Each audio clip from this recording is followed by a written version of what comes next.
ലോക്സഭാ തെരഞ്ഞെടുപ്പിന് ശേഷം അതിൻ്റെ ഫലം വന്നതിന് ശേഷം രാജ്യം മറ്റ് 2 സംസ്ഥാനങ്ങളിലെ തെരഞ്ഞെടുപ്പിന് കളമൊരുങ്ങിയിരിക്കുകയാണ്. അതിൻ്റെ തയ്യാറെടുപ്പുകളിലാണ്. ഹരിയാനയിലും ജമ്മു കാശ്മീരിലും മഹാരാഷ്ട്രയിലും ജാർഖണ്ഡിലും കൂടെ തെരഞ്ഞെടുപ്പ് പ്രഖ്യാപിക്കും എന്നാണ് പ്രതീക്ഷിച്ചിരുന്നതെങ്കിലും ആ 2 സംസ്ഥാനങ്ങളിലെ തെരഞ്ഞെടുപ്പ് പ്രഖ്യാപനം തെരഞ്ഞെടുപ്പ് കമ്മീഷൻ മാറ്റിവെക്കുകയാണ് ചെയ്തത്. ജമ്മു കാശ്മീരിലും ഹരിയാനയിലും ജമ്മു കാശ്മീരിൽ 3 ഘട്ടമായിട്ടും ഹരിയാനയിൽ ഒക്ടോബർ 5 ഒറ്റ ഘട്ടമായിട്ടുമാണ് പോളിംഗ് നടക്കുന്നത്. രണ്ടിടത്തെയും കൗണ്ടിംഗ് ഒക്ടോബർ 8 നടക്കും. നമ്മളിന്ന് സംസാരിക്കുന്ന ഹരിയാനയെക്കുറിച്ചാണ്. ഹരിയാനയിൽ തെരഞ്ഞെടുപ്പ് നാമനിർദ്ദേശ പത്രികകൾ സമർപ്പിക്കാനുള്ള നടപടിക്രമങ്ങൾ ആരംഭിച്ചിട്ടുണ്ട്. BJPയും കോൺഗ്രസും അവരുടെ ആദ്യഘട്ട സ്ഥാനാർത്ഥി പട്ടികകൾ പ്രഖ്യാപിച്ചു കഴിഞ്ഞു. INLD ഒരു പാർട്ടിയായിട്ട്, പ്രാദേശിക പാർട്ടിയായിട്ട് ഹരിയാനയിൽ മത്സരിക്കുന്നുണ്ട്. ഒപ്പം JJP ദുഷ്യന്ത് ചൗട്ടാലയുടെ കഴിഞ്ഞ സർക്കാരിൽ BJPയുടെ സഖ്യകക്ഷിയായിരുന്ന ദുഷ്യന്ത് ചൗട്ടാല നേതൃത്വം നൽകുന്ന ജനനായക് ജനതാ പാർട്ടി എന്ന് പറയുന്ന JJP ഒറ്റയ്ക്ക് മത്സരിക്കുന്നുണ്ട്. പ്രധാനപ്പെട്ട സംഗതി എന്ന് പറയുന്നത് ലോക്സഭാ തെരഞ്ഞെടുപ്പിൽ BJPക്ക് വലിയ തിരിച്ചടി ഉണ്ടായ സംസ്ഥാനങ്ങളിൽ ഒന്നാണ് ഹരിയാന. അവിടെ 2019 10 സീറ്റും BJP നേടിയപ്പോൾ കഴിഞ്ഞ തെരഞ്ഞെടുപ്പിൽ 5 സീറ്റിൽ മാത്രമാണ് അവർക്ക് ജയിക്കാനായത്. 5 സീറ്റ് കോൺഗ്രസ് നേടി. കോൺഗ്രസും ആം ആദ്മി പാർട്ടിയും സഖ്യത്തിലാണ് അവിടെ ലോക്സഭാ തെരഞ്ഞെടുപ്പിൽ മത്സരിച്ചത്. ഇക്കുറിയും സഖ്യമുണ്ടാകുമോ എന്നുള്ള ആലോചനകൾ, സഖ്യമുണ്ടാക്കാൻ കഴിയുമോ എന്നുള്ള ആലോചനകളൊക്കെ നടക്കുന്നുണ്ട്. ഹരിയാനയെക്കുറിച്ചാണ് നമ്മളിന്ന് സംസാരിക്കുന്നത്. നമുക്കൊപ്പം ഉള്ളത് മുതിർന്ന മാധ്യമപ്രവർത്തകനായ ശ്രീജിത്ത് ദിവാകരനാണ്. ശ്രീജിത്ത്, ഈ ലോക്സഭാ തെരഞ്ഞെടുപ്പിൻ്റെ ഒരു ആവേശം, അതിൻ്റെ ഫലമുണ്ടാക്കിയ ഒരു ആവേശം കോൺഗ്രസിനുണ്ട്. ലോക്സഭാ തെരഞ്ഞെടുപ്പിൽ ഉണ്ടായ തിരിച്ചടിയിൽ നിന്ന് തിരിച്ചു വരിക എന്ന് പറയുന്ന ലക്ഷ്യം BJPക്കും ഉണ്ട്.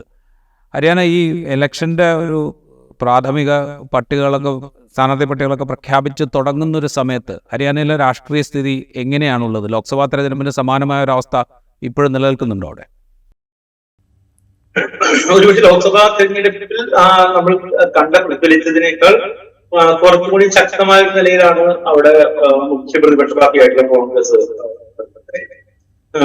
അതിനുശേഷം സംഘടനാപരമായ ഒരു ഉത്സാഹം എല്ലാ നിലയിലും അവിടെ ദൃശ്യമാണ്. അത് മാത്രമല്ല, വളരെ ക്രിയേറ്റീവ് ആയിട്ടുള്ള അല്ലെങ്കിൽ വളരെ സിസ്റ്റമാറ്റിക് ആയിട്ടുള്ള പ്രവർത്തനങ്ങളുമായിട്ടാണ് അവര് മുന്നോട്ട് പോകുന്നത്. ഇപ്പൊ നമുക്കറിയാം, ഇപ്പോൾ കുസ്തി താരങ്ങളുടെ മറ്റേ ശേഷം അവരെ തിരിച്ചുവരവിലൊക്കെ മറ്റേ എയർപോർട്ട് മുതൽ അങ്ങോട്ട് നടത്തിയിട്ടുള്ള സ്വീകരണങ്ങളിലും അല്ലെങ്കിൽ അങ്ങോട്ടുള്ള റെസ്പോൺസിലും എല്ലാം ഒരു തിരഞ്ഞെടുപ്പ് നേരിടാൻ പോകുന്ന ഒരു പാർട്ടി പുലർത്തേണ്ട രാഷ്ട്രീയ യുക്തിയും ബുദ്ധിയും പ്രകടിപ്പിച്ചുകൊണ്ടാണ് കോൺഗ്രസ് അവിടെ പ്രവർത്തിക്കുന്നത്. മാത്രമല്ല, ആം ആദ്മി പാർട്ടിയായിട്ടുള്ള അവരുടെ ചർച്ചയ്ക്കുള്ള ഒരു തുറസ് അവര് നിലനിർത്തിക്കൊണ്ടാണ് അവരുടെ ആദ്യ പട്ടിക അവർ പുറത്തുകൊടുക്കുന്നത്. അതേസമയം BJP ആകട്ടെ വലിയ പ്രതിസന്ധികളുണ്ട്. ഒന്ന്, മറ്റേ നമുക്ക് തന്നെ എല്ലാവർക്കും അറിയാവുന്ന പോലെ കഴിഞ്ഞ ലോക്സഭാ തെരഞ്ഞെടുപ്പിന് ഏതാനും മാസങ്ങൾക്ക് മുമ്പാണ് അവര് അവരുടെ ദീർഘകാലം അവരുടെ മുഖ്യമന്ത്രിയായിരുന്ന ഈ പറയുന്ന സർക്കാർ മനോഹർലാൽ ഖട്ടറിനെ പുറത്താക്കിയിട്ട് സൈനിക പോലുള്ള ഒരാളെ കൊണ്ടുവരാനായിട്ട് ശ്രമിച്ചത്. പല തരത്തിലുള്ള പ്രതിസന്ധിയാണ്. ഒന്ന്, ഖട്ടർ ഇതേപോലെ RSSൽ നിന്ന് നേരിട്ട് വന്ന, അതിനു മുമ്പ് ഒരു പഞ്ചായത്ത് മെമ്പറോ പോലും മാറാത്ത ഒരാളെ നേരിട്ട് മുഖ്യമന്ത്രി സ്ഥാനത്തേക്ക് വന്നതാണ്. അദ്ദേഹത്തിന്റെ ഭരണത്തിന് കീഴിൽ അവിടെ പല പ്രശ്നങ്ങളുണ്ടായിരുന്നു. രണ്ടാമത്തെ എത്തുമ്പോഴേക്കും സീറ്റുകളുടെ എണ്ണം കുറഞ്ഞിരുന്നു. പല പ്രശ്നങ്ങളും നേരിട്ടുണ്ടായിരുന്നു. അതിനെ തുടർന്നാണ് ഒരുപക്ഷെ ഖട്ടറിന് തന്നെ വളരെ അടുത്ത അനുയായിയായിട്ട് സൈനിയെ അവർ മുഖ്യമന്ത്രിയാക്കിയിട്ട് അവർ മുന്നോട്ട് പോകാൻ ശ്രമിച്ചു. പക്ഷെ തെരഞ്ഞെടുപ്പിൽ ആദ്യത്തെ പട്ടിക വരുമ്പോഴേക്കും പ്രശ്നങ്ങൾ കുറച്ചുകൂടി ഗുരുതരമാണ്. പല പാർട്ടികളിൽ നിന്നും വിട്ട് കഴിഞ്ഞ തവണ BJPക്കൊപ്പം വന്നിട്ടുള്ള പലരും അവർക്ക് സീറ്റ് നിഷേധിക്കപ്പെട്ടതിനെ തുടർന്ന് അല്ലെങ്കിൽ അവർക്ക് വിചാരിച്ച സീറ്റ് കിട്ടാത്തതിനെ തുടർന്ന് മാറിപ്പോയിട്ടുണ്ട്. അതേപോലെ തന്നെ പിന്നോക്ക OBC വിഭാഗങ്ങളാണ് ശരിക്കും പറഞ്ഞാൽ BJPയെ സംബന്ധിച്ചിടത്തോളം ഏറ്റവും പ്രതീക്ഷ അവർ പുലർത്തുന്നത്. സൈനിയെ അവർ മറ്റേ മുഖ്യമന്ത്രിയാക്കിയത് തന്നെ OBC വോട്ടുകളെ മുൻകണ്ടുകൊണ്ടാണ്. പക്ഷെ OBC മോർച്ചയുടെ ഭാഗത്തുനിന്നും അതേപോലെ തന്നെ പൊതുവെ പിന്നാക്ക വിഭാഗങ്ങളിൽ നിന്നും കടുത്തമായ ഒരു പ്രതിഷേധം നേരിടുന്നുണ്ട്. അതേപോലെ വലിയ നേതാക്കൾ, ഇപ്പൊ നവീൻ ജിന്നലിന്റെ അമ്മ ഇന്ത്യയിലെ തന്നെ ഏറ്റവും വലിയ കോടീശ്വരി എന്നറിയപ്പെടുന്ന ആളാണ്. കുറെ കാലമായിട്ട് BJPയോട് വളരെ അടുത്ത ബന്ധം പുലർത്തിയിരുന്ന ഒരാളാണ്. അവർക്ക് സീറ്റ് നിഷേധിക്കപ്പെട്ടതിനെ തുടർന്ന് അവർ സ്വതന്ത്രയായിട്ട് മത്സരിക്കും എന്ന് പ്രഖ്യാപിച്ചിട്ടുണ്ട്. അതേപോലെയുള്ള ഒരു ഒരു പല തരത്തിലുള്ള ഒരു പ്രതിസന്ധികൾ തെരഞ്ഞെടുപ്പിന് തൊട്ടു മുമ്പ് BJP തിരിഞ്ഞു നോക്കുന്നുണ്ട്. അതുകൊണ്ട് തന്നെ കോൺഗ്രസ് ഒരുപക്ഷെ ഇത്തരം പ്രതിസന്ധികളിൽ താൽക്കാലമെങ്കിലും അവർ പെട്ടിട്ടില്ല. മാത്രമല്ല അവര് വളരെ ബുദ്ധിപൂർവമായ നീക്കങ്ങൾ നടത്തിയിട്ടുണ്ട്. ആ രീതിയിലാണ് മുന്നോട്ട് പോകുന്നത്. എനിക്ക് തോന്നുന്നു കോൺഗ്രസിനെ സംബന്ധിച്ചിടത്തോളം ചില പ്രതീക്ഷകളുണ്ട്. അതേസമയം ഹരിയാന നമുക്ക് അറിയാവുന്ന പോലെ കുറച്ചു കാലമായിട്ട് ഇപ്പോ BJP ഒരു സ്ട്രോങ് ഹോൾഡ് ആണ്. അവർക്ക് വളരെ കരുത്താർജിച്ച പ്രദേശങ്ങൾ അവർക്കുണ്ട്. ഉദാഹരണത്തിന് ഇപ്പൊ ഗുഡ്ഗാവ് പോലെയുള്ള ഒരു പ്രദേശം, ഇപ്പൊ അവിടെ നമ്മളിപ്പോ 6 ഡിവിഷനാണ് ഹരിയാനയിൽ നമ്മൾ പറയാറുള്ളത്. അതിലെ ഏറ്റവും പ്രധാനപ്പെട്ട ഡിവിഷനുകളിൽ ഒന്നാണ് ഈ ഡൽഹി തലസ്ഥാനത്തോട് ചേർന്ന് നടക്കുന്ന ഗുഡ്ഗാവ് എന്ന് പറയുന്നത്. ഗുഡ്ഗാവ് ഡിവിഷനിൽ ഏതാണ്ട് 12 സീറ്റുകളോ മറ്റോ ഉള്ളത്. ഏതാണ്ട് എല്ലാ സീറ്റുകളും ഇപ്പൊ തന്നെ BJPയുടെ കയ്യിലുള്ളതാണ്. അത് അവർക്ക് കഴിഞ്ഞ ലോക്സഭാ തെരഞ്ഞെടുപ്പൊന്നും അവർക്ക് അതിലൊരു ഇളക്കം തെറ്റാത്ത വിധത്തിൽ വളരെ സ്ട്രോങ് ഹോൾഡ് ആയിട്ടുള്ള സീറ്റുകളാണ്. അതേപോലെ തന്നെയാണ് ഡൽഹിയോട് ചേർന്ന് നടക്കുന്ന മറ്റൊരു പ്രദേശമായിട്ടുള്ള ഫരീദാബാദ്. ഈ ഫരീദാബാദിലാണ് ന്യൂ ഉള്ളത്.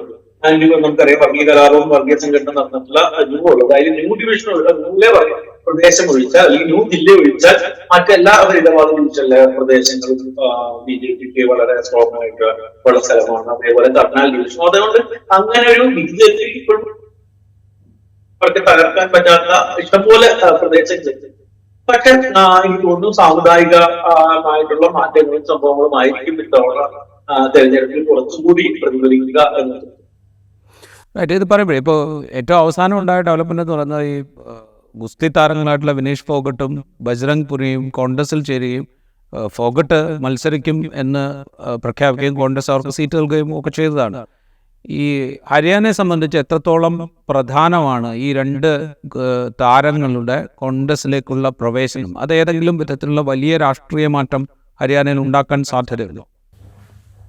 ഹരിയാനയില് ഈ റോഹ്തക് ഡിവിഷനിലാണ് എന്നാണ് ഇവരെല്ലാം ഉള്ളത്. പക്ഷെ റോഹ്തക് ഡിവിഷൻ കുറച്ച് പരമ്പരാഗതമായിട്ട് ഇപ്പൊ കഴിഞ്ഞ നിയമസഭാ തെരഞ്ഞെടുപ്പിൽ പോലും കോൺഗ്രസിന് ഒപ്പം നിന്നുള്ള പ്രദേശം തന്നെയാണ്.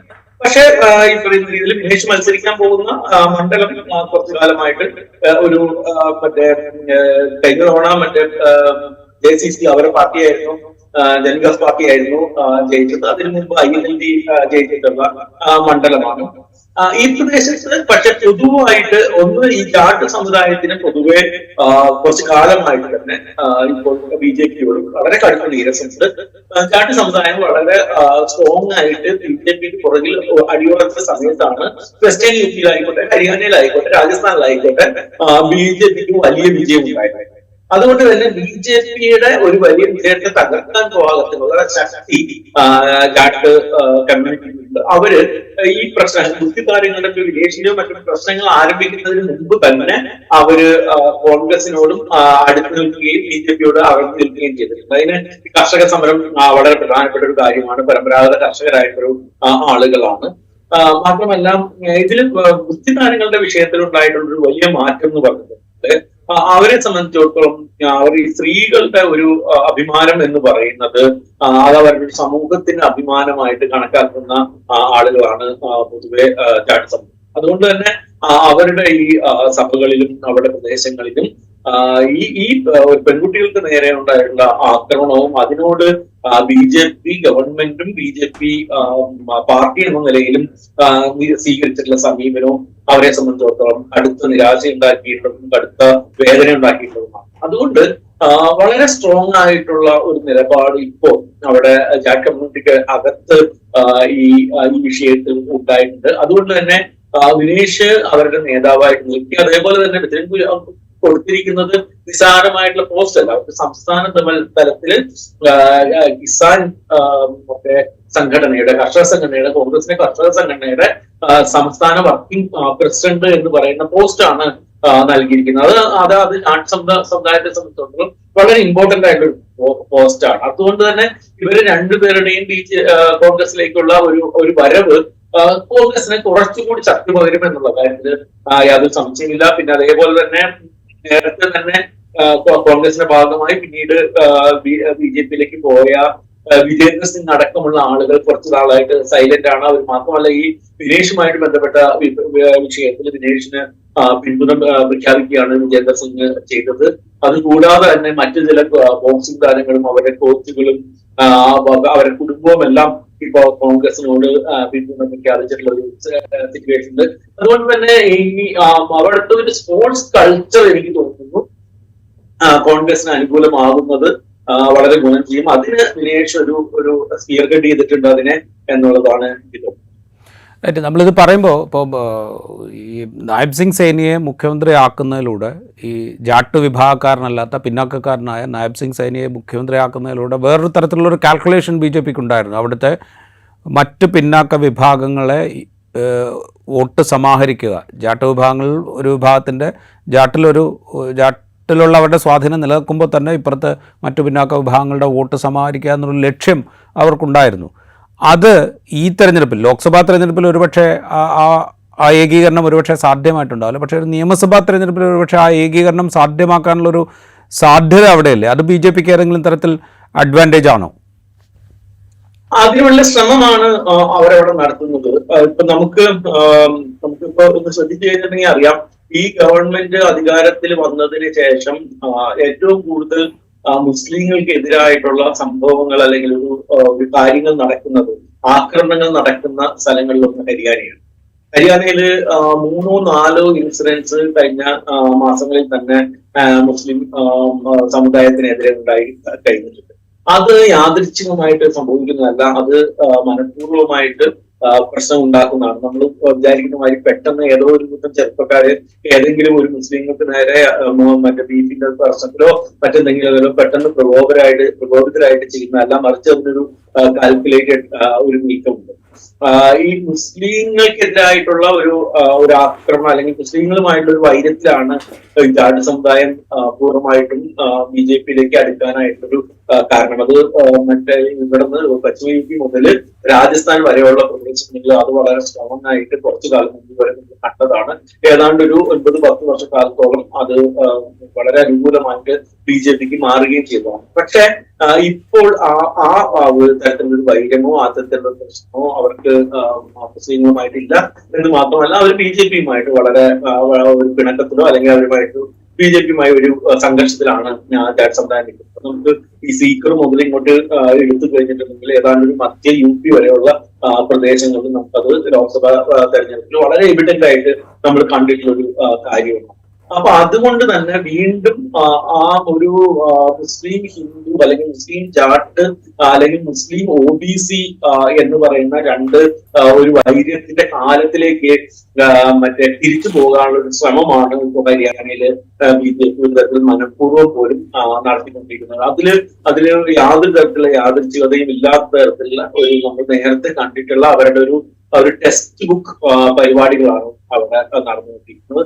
അതിനൊരു ശ്രമം ഒരു വശത്തൂടെ നടക്കുന്നുണ്ട്. പക്ഷെ അതിനെല്ലാം അതിജീവിക്കുന്ന ഒരു സംഭവം എന്ന് വെച്ചിട്ടുണ്ടെങ്കിൽ ഭരണവിരുദ്ധ വികാരം ഹരിയാനയില് വളരെ സ്ട്രോങ് ആയിട്ട് എല്ലാ പ്രദേശങ്ങളിലും ഉണ്ട്. ഇപ്പൊ ഇവർക്ക് മറ്റേ ശക്തിയുള്ള ഈ ഗുഡ്ഗാവ് പ്രദേശത്തോ അല്ലെങ്കിൽ ഫരീദാബാദ് പ്രദേശത്തോ അടക്കമുള്ള സ്ഥലങ്ങളിൽ ഈ ഭരണവിരുദ്ധ വികാരം നിലനിൽക്കുന്നുണ്ട് എന്നുള്ള കാര്യത്തിൽ ഒരു സംശയമില്ല. അത് ഈ പഞ്ചാബിനോട് ചേർന്ന് കിടക്കുന്ന ഈ അംബാല കർണാലി ഡിവിഷനുകളിലും പക്ഷെ അത് കുറച്ചുകൂടി സ്ട്രോങ് ആയിട്ട് അല്ലെങ്കിൽ കുറച്ചുകൂടി ബലത്തോടു കൂടി അത് വരാനും സാധ്യതയുണ്ട് എന്നുള്ളത് സംശയമില്ല.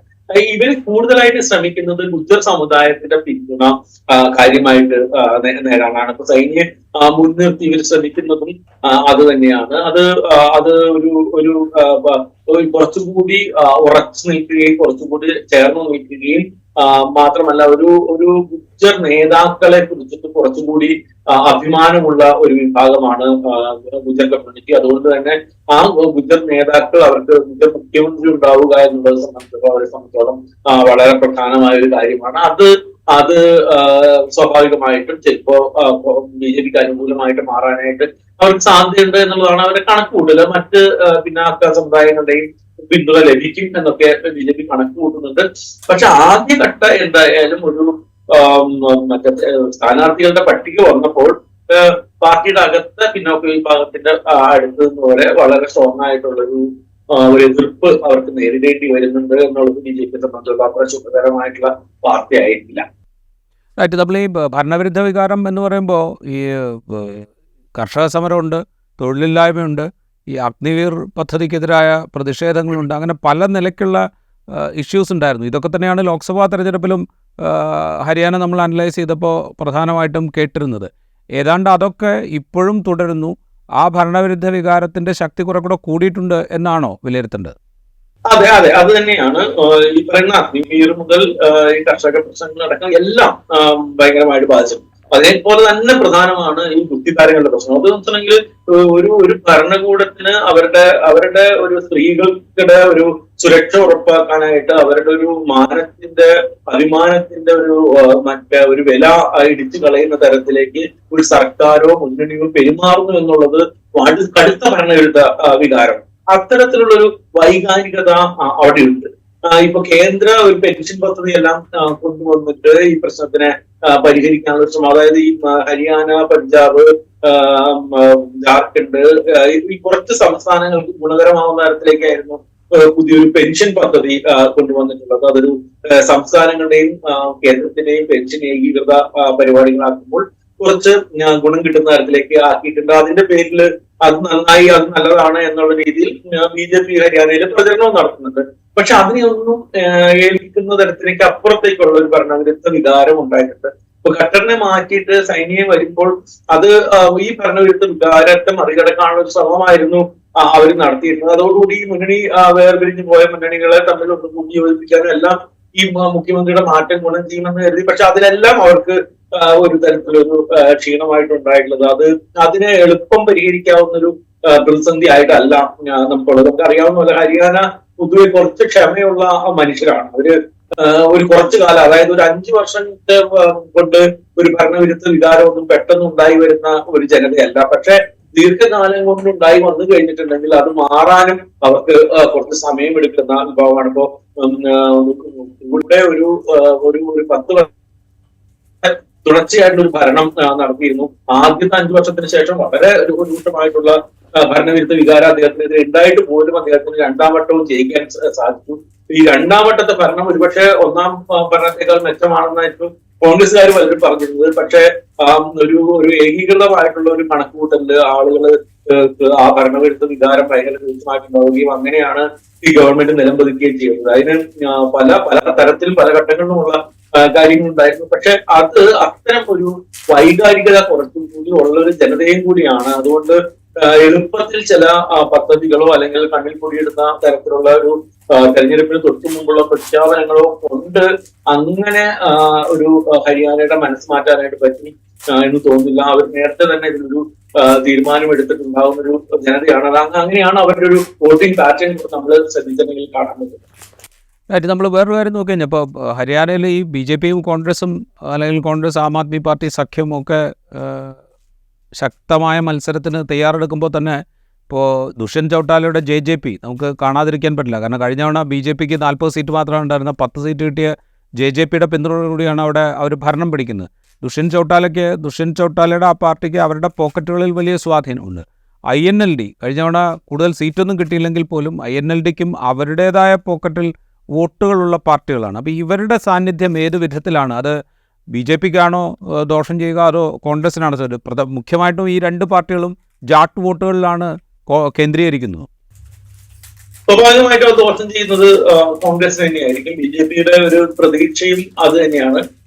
ഈ 2 പാർട്ടികളുടെയും ഒരു പ്രധാനപ്പെട്ട ഒരു വോട്ട് ബാങ്ക് എന്ന് പറയുന്നത് ജാട്ട് സമുദായം ആയതുകൊണ്ട് തന്നെ അവരുടെ ഏത് തരത്തിലുള്ള ഒരു മുന്നേറ്റവും ഒരുപക്ഷെ ദോഷം ചെയ്യാൻ പോകുന്നത് കോൺഗ്രസിനെ ആയിരിക്കും എന്നുള്ളതാണ് BJPയുടെ കണക്കുകൂട്ടൽ. പക്ഷേ ഏറ്റവും പ്രധാനപ്പെട്ട ഒരു കാര്യം എന്ന് വെച്ചിട്ടുണ്ടെങ്കിൽ ഈ 2 പാർട്ടികളുടെയും തെരഞ്ഞെടുപ്പ് പ്രചരണം ഒരു BJP വിരുദ്ധമായിട്ടുള്ള അല്ലെങ്കിൽ ആന്റി ഗവൺമെന്റ് എന്നുള്ള തരത്തിലേക്കാണ് അവരുടെ പ്രചരണം കേന്ദ്രീകരിക്കാനായിട്ട് പോകുന്നത് എന്നുള്ളതാണ് കോൺഗ്രസിനെ സംബന്ധിച്ചിടത്തോളം ഒരു പ്രതീക്ഷ. കാരണം ഇവരുടെ ഈ പ്രചരണത്തിന്റെ അല്ലെങ്കിൽ ഇവരുടെ നല്ല രീതിയിൽ, അതായത് ദുഷ്യന്ത് ചൗട്ടാല ആയിക്കോട്ടെ, INL അവരുടെ പഴയ ഫോമായിട്ടുള്ള INLന്റെ ആൾക്കാരായിക്കോട്ടെ, കമ്മ്യൂണിക്കേഷന്റെ കാര്യത്തിൽ വളരെ വൈകാരികമായ കമ്മ്യൂണിക്കേഷന്റെ കാര്യത്തിൽ വളരെ മുന്നിടുന്നത്. നമുക്ക് ദേവിലാലിന്റെ കാലം മുതൽ അറിയാവുന്നതാണ്. അവരുടെ പാറ്റേൺ ഓഫ് ജനങ്ങളുമായിട്ടൊരു ബന്ധവും അവര് കമ്മ്യൂണിക്കേറ്റ് ചെയ്യുന്ന രീതി വളരെ ജനങ്ങളിലേക്ക് നേരെ ഇറങ്ങി ചെന്നിട്ടുള്ള കമ്മ്യൂണിക്കേഷൻ അറിയാവുന്നതാണ്. അത് നേരെ ഓംപ്രകാശ് ചൗട്ടാലയും എല്ലാം ആ രീതിയിൽ തന്നെയായിരുന്നു പ്രവർത്തിച്ചുകൊണ്ടിരുന്നത്. അതുകൊണ്ട് തന്നെ അവരുടെ ഒരു കമ്മ്യൂണിക്കേഷൻ ചെയ്യാൻ പോകുന്നത്, അല്ലെങ്കിൽ അവരുടെ പ്രചരണം പ്രധാനമായിട്ടും കേന്ദ്രത്തിലായിക്കോട്ടെ സംസ്ഥാനത്തിലായിക്കോട്ടെ BJPയുടെ രാഷ്ട്രീയത്തിനെതിരായിട്ടായിരിക്കും അതിന്റെ ഒരു പ്രചരണം കേന്ദ്രീകരിക്കുന്നത് എന്നുള്ളതാണ് കോൺഗ്രസിനെ സംബന്ധിച്ചിടത്തോളം അവർക്കൊരു പ്രതീക്ഷ നൽകുന്നത്. പക്ഷെ സ്വാഭാവികമായിട്ടും നേരത്തെ രാജീവ് പറഞ്ഞതുപോലെ തന്നെ അത് ജാട്ട് വിഭാഗങ്ങളാണ് ഇവരുടെ ഈ രണ്ടു കൂട്ടരുടെയും ഒരു വോട്ട് ബാങ്ക് എന്നുള്ളത് സ്വാഭാവികമായിട്ടും കോൺഗ്രസിനെ ഭയപ്പെടുന്ന കാര്യമാണ്. BJPക്ക് അതിലൊരു പ്രതീക്ഷയുണ്ട്. കാരണം ഒന്ന്, കഴിഞ്ഞ തവണ തന്നെ പല ജാട്ട് ബെൽറ്റുകളിലും കോൺഗ്രസിന് കുറച്ച് വോട്ടുകൾ കിട്ടിയതാണ്. അതേപോലെ തന്നെ ഈ പാർട്ടികൾ നേരത്തെ വോട്ട് പിടിച്ചതാണ്. അതുകൊണ്ട് ആ പ്രദേശങ്ങളിൽ നിന്ന് ഇനി അധികം നഷ്ടപ്പെട്ടാൽ പോലും മറ്റു പ്രദേശങ്ങളിൽ നിന്ന് അത് നേരിടാൻ പറ്റും, അല്ലെങ്കിൽ സമാഹരിക്കാൻ പറ്റും എന്നുള്ളതാണ് BJP പ്രതീക്ഷിക്കുന്നത്. OBC വോട്ടുകളുണ്ട്, ദളിത് വോട്ടുകൾ വളരെ നിർണായകമായിട്ടുള്ള ദളിത് വോട്ടുകൾ ഉള്ള പ്രദേശമാണ്. ഏതാണ്ടൊരു 15-16% ദളിത് വോട്ടുകളുണ്ട്. 20-22% ഡിവിഷനുകൾ ശരിക്കും പറഞ്ഞിട്ടുണ്ടെങ്കിൽ ദളിത് വോട്ടുകളുടെ ഡിവിഷനുകൾ ഹരിയാനയിലുണ്ട്. അപ്പൊ അത് കാരണം തന്നെ ആ വോട്ടുകളെല്ലാം തങ്ങൾക്ക് അനുകൂലമാവുന്നതാണ് BJP വരുന്നത്. അത്തരത്തിലൊരു ജാട്ട് ഇതര വോട്ടുകൾ ഏകീകരിച്ച് കഴിഞ്ഞിട്ടുണ്ടെങ്കിൽ BJPക്ക് അത് ഗുണകരമായി തീരുക തന്നെ ചെയ്യും. പക്ഷേ ഈ ജാട്ടിതര പിന്നാക്ക വോട്ടുകൾ ഏകീകരിക്കുക എന്നുള്ള ലക്ഷ്യത്തോടുകൂടെയാണോ ഈ സ്ഥാനാർത്ഥി പട്ടിക? കാരണം വെച്ച് കഴിഞ്ഞാൽ സ്ഥാനാർത്ഥി പട്ടിക നോക്കുമ്പോൾ ഈ ഗുർമീത് റാം റഹീം സിംഗ് എന്ന് പറയുന്ന ആളുടെയും ഒരു ക്രിമിനൽ, ആ ക്രിമിനലിനെ ജയിലിൽ ശിക്ഷിക്കപ്പെട്ട് ജയിലിലാക്കിയതിന് ശേഷം വളരെ പെട്ടെന്ന് പരോൾ അനുവദിക്കാൻ തയ്യാറായ പഴയ ജയിൽ സൂപ്രണ്ടിനെ വരെ സ്ഥാനാർത്ഥിയാക്കിയിട്ടുണ്ട്. അപ്പോൾ ഇതൊക്കെ തന്നെയും ഈ പറയുന്ന ഈ ദളിത് പിന്നാക്ക വിഭാഗങ്ങളുടെ വോട്ട് ഏകോപിപ്പിക്കുക എന്നുള്ള ലക്ഷ്യത്തോടുകൂടി തന്നെ ആകണം. ഉറപ്പായിട്ടും ഇപ്പൊ ഈ പറയുന്ന ജാമ്യം നൽകുക, ഇപ്പോൾ ഇലക്ഷന് മുമ്പ് പുറത്തിറക്കുക, ഇതെല്ലാം ഈ വോട്ടുകൾ BJPക്ക് അനുകൂലമാക്കി മാറ്റാനുള്ള അവരുടെ ശ്രമത്തിന്റെ ഭാഗമായിട്ടാണ്. അത് അവരെ സംബന്ധിച്ചിടത്തോളം വലിയ ഗെയിമാണ്. അതൊരു തരത്തിൽ അവരുടെ പൊളിറ്റിക്കൽ ഗെയിം എന്നുള്ള രീതിയിൽ അവർ വിജയിച്ചൊരു പരിപാടിയുമാണ്. അത് നിർണായകമാണ്. അവിടെ ഒരു നിസാരമായിട്ടുള്ള വോട്ടുകളല്ല അതിന്റെ പുറത്ത് BJPക്ക് അനുകൂലമായിട്ട് മാറാൻ പോകുന്നത് എന്നതായിട്ട് സംശയമില്ല. അത്തരം കാര്യങ്ങൾ BJP വളരെ സ്ട്രോങ് ആയിട്ട് ശ്രമിക്കുന്നുണ്ട്. അവർക്കതൊരു ഗുണം ചെയ്യാനും വളരെ സാധ്യതയുണ്ട്. അതിനെ പക്ഷെ മറികടക്കാൻ പോകുന്ന ഭരണവിരുദ്ധ വികാരമുണ്ട് എന്നുള്ളതാണ് കോൺഗ്രസിന്റെ ഒരു പ്രതീക്ഷയായിട്ട് അവർ നിൽക്കുന്നത്. പക്ഷേ ഗുജ്ജർ വിഭാഗത്തില് വലിയ സ്വീകാര്യത ഇപ്പോഴും BJPക്ക് ഉണ്ട് എന്നുള്ള കാര്യത്തിൽ സംശയമില്ല. അതുകൊണ്ട് തന്നെ ഈ ജാതി മാത്രമാണ് ഒരു പ്രധാന പരിഗണനയായിട്ട് വരുന്നതെങ്കിൽ അതിന്റെ എഡ്ജ് ഇപ്പോഴും BJPക്കാണ് എന്നുള്ളത് നമുക്ക് പറയേണ്ടി വരും. അവസാനമായ ഒരു കാര്യം കൂടി, ഇപ്പോൾ 2024 ലോക്സഭാ തെരഞ്ഞെടുപ്പ് കഴിയുമ്പോൾ BJPക്ക് ഒറ്റയ്ക്ക് കേവല ഭൂരിപക്ഷം ഇല്ലാതിരുന്നത് അത് ഈ ഏറ്റവും അധികം പ്രഹരമേൽപ്പിച്ചത് സത്യം പറഞ്ഞാൽ പ്രധാനമന്ത്രി നരേന്ദ്രമോദിക്കും അമിത്ഷായ്ക്കുമായിരുന്നു. ഈ തെരഞ്ഞെടുപ്പ് പ്രത്യേകിച്ച് ജമ്മു കാശ്മീർ ഒരു കേന്ദ്രഭരണ പ്രദേശമാക്കിയതിന് ശേഷം അവിടെ ജമ്മുവിൽ കൂടുതൽ മണ്ഡലങ്ങളൊക്കെ കൊണ്ടുവന്നതിന് ശേഷമാണ് അവിടെ തെരഞ്ഞെടുപ്പ് നടക്കുന്നത്. ഇവിടെ അങ്ങനെയല്ല, ഹരിയാനയിൽ അവർ ഭരിക്കുകയാണ്. അത് നിലനിർത്തുക എന്നുള്ളത് പറയുന്നത് വലിയ ടാസ്ക്കാണ് BJPയെ സംബന്ധിച്ച്, അല്ലെങ്കിൽ അവർക്ക് ഏറ്റവും പ്രധാനപ്പെട്ട ഒരു കാര്യമാണ്. ഈ ലോക്സഭാ തെരഞ്ഞെടുപ്പിലുണ്ടായ തിരിച്ചടിക്ക് പിന്നാലെ ഹരിയാനയിൽ ഭരണം നഷ്ടപ്പെടുക എന്ന് പറയുന്നത്, നഷ്ടപ്പെട്ടാൽ അത് ഉണ്ടാക്കുന്നൊരു പ്രഹരം, 90 സീറ്റേ ഉള്ളൂ, ചെറിയ സംസ്ഥാനമാണ് എന്നതിനപ്പുറത്തുള്ളൊരു പ്രഹരമായി മാറില്ലേ BJPക്ക്?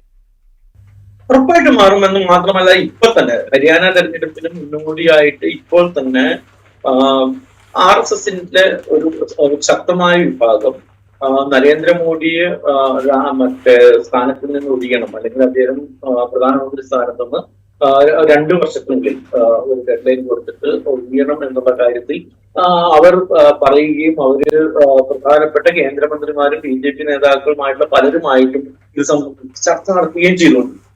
അത് സമാന്തരമായിട്ട് നടക്കുന്ന ഒരു കാര്യമാണ്. UP-യില് കാര്യങ്ങൾ കൈവിട്ടു പോയിക്കൊണ്ടിരിക്കുകയാണ് എന്നുള്ള കാര്യത്തിൽ BJPക്ക് കടുത്ത നിരാശയുണ്ട്. കാരണം കഴിഞ്ഞ ഈ തെരഞ്ഞെടുപ്പിൽ മനഃപൂർവ്വം യോഗിയെ BJP-യുടെ, അതായത് അമിത്ഷാ അടക്കമുള്ള നേതാക്കന്മാര് യോഗിയെ ഒരു തരത്തിൽ പ്രതിപക്ഷ സ്ഥാനത്താക്കി യോഗിയെ മറ്റേ തെരഞ്ഞെടുപ്പിൽ അടുപ്പിക്കാതെ ഒരു തെരഞ്ഞെടുപ്പിനെ നേരിട്ടതിന്റെ തുടർച്ചയായിട്ടാണ് UP-യിൽ തിരിച്ചടിയായിട്ടുണ്ടായത്. അതിനുശേഷമാണ് കാര്യങ്ങൾ അവിടെ കൂടുതലായിട്ട് വഷളായത് എന്നൊരു പരാതി BJP-യുടെ ഒരു വിഭാഗത്തിനുണ്ട്. അമിത്ഷായും അതേപോലെയുള്ള 3-4 കേന്ദ്രമന്ത്രിമാർ ഒഴികെയുള്ള ആളുകൾ പലരുമായിട്ട് ഇത്തരത്തിലുള്ള ചർച്ച നേതാക്കൾ നടത്തുന്നുണ്ട്. ഇതെല്ലാം സമാന്തരമായിട്ട് നടക്കുന്നുണ്ട്. അപ്പൊ ഏറ്റവും പ്രധാനമായിട്ട് ഇവർ കാണുന്നത് ബീഹാർ തെരഞ്ഞെടുപ്പാണ്. പക്ഷെ ബീഹാർ തെരഞ്ഞെടുപ്പിന് മുമ്പ് തന്നെ ഹരിയാന, മഹാരാഷ്ട്ര, ജാർഖണ്ഡ് എന്നീ പ്രദേശങ്ങളിൽ ഉണ്ടാവുന്ന പ്രതികരണങ്ങൾ അവരും വളരെ സൂക്ഷ്മമായിട്ട് തന്നെ നിരീക്ഷിച്ചുകൊണ്ടിരിക്കുകയാണ്. അത് കാരണം ഇവര് കുറച്ചു കാലമായിട്ട് ഇവരുടെ കയ്യിലുണ്ടായിരുന്ന ഹരിയാന പോലുള്ള പ്രദേശം, പ്രത്യേകിച്ചും ഈ പിന്നാക്ക ഹിന്ദുക്കളെല്ലാം വളരെ പ്രധാനപ്പെട്ട വോട്ട് ബാങ്ക് ആയിട്ട് മാറുന്ന സ്ഥലം, ദളിതർക്ക് വളരെ വോട്ടിംഗ് ശതമാനമുള്ള സ്ഥലം, അവിടെ BJP-ക്ക് നേരിടുന്ന ഏത് തിരിച്ചടിയും യഥാർത്ഥത്തിൽ 90 സീറ്റുകളും നിയമസഭയിലേക്കും 10 സീറ്റ് ലോക്സഭയിലേക്കും മാത്രമുള്ള ഒരു ചെറിയ സംസ്ഥാനമാണ് ഹരിയാന എങ്കിൽ പോലും ഹരിയാനയിലെ റിസൾട്ട് BJP-യെ സംബന്ധിച്ചിടത്തോളം ഒരു ലോങ് ഗെയിമിനുള്ള അല്ലെങ്കിൽ ഒരു പ്രതിസന്ധിയായിട്ട് മാറാനുള്ള ഒരു കാര്യമുണ്ട്. ഏതെങ്കിലും തരത്തിലുള്ള തിരിച്ചടി അവർക്ക് ഉണ്ടാവുകയാണെങ്കിൽ അത് BJP-ക്ക് പ്രത്യേകിച്ച് അമിത്ഷാ നരേന്ദ്രമോദി സഖ്യത്തിന് അതൊരു വലിയ തിരിച്ചടിയായിട്ട് മാറുകയും ചെയ്യും. ഇതാണ് പ്രാഥമികമായി ഹരിയാനയിലെ തെരഞ്ഞെടുപ്പ് പ്രക്രിയ ആരംഭിക്കുമ്പോൾ തെരഞ്ഞെടുപ്പ് രാഷ്ട്രീയ പാർട്ടികളൊക്കെ അവരുടെ സ്ഥാനാർത്ഥി പട്ടികയൊക്കെ പുറത്ത് ഇട്ടുകൊണ്ടിരിക്കുന്ന ഒരു സാഹചര്യത്തിലുള്ള ഹരിയാനയിലെ രാഷ്ട്രീയ സാഹചര്യം. നമുക്ക് ഹരിയാനയെ കൂടുതൽ വിശദമായിട്ട് ഇനിയും സംസാരിക്കാം. ഹരിയാനയെക്കുറിച്ച് നന്ദി ശ്രീ ദിവാകരൻ ഈ ചർച്ചയിൽ പങ്കെടുത്തതിന്.